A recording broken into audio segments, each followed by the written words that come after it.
आता तरी शहाणे व्हा, अनुभवातून धडा घ्या. आंधळेपणाने कुणावरही विश्वास ठेवू नका.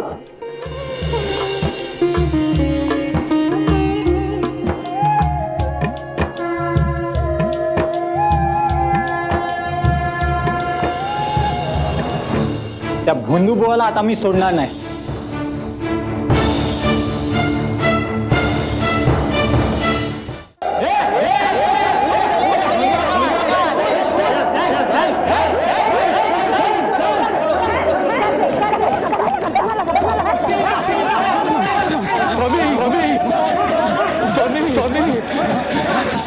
स्वामी वाचवा मला, स्वामी वाचवा. अरे सूर्य आहेस ना तू, समर्थ आहेस, आमच्याकडे मदत कशाला मागतोस?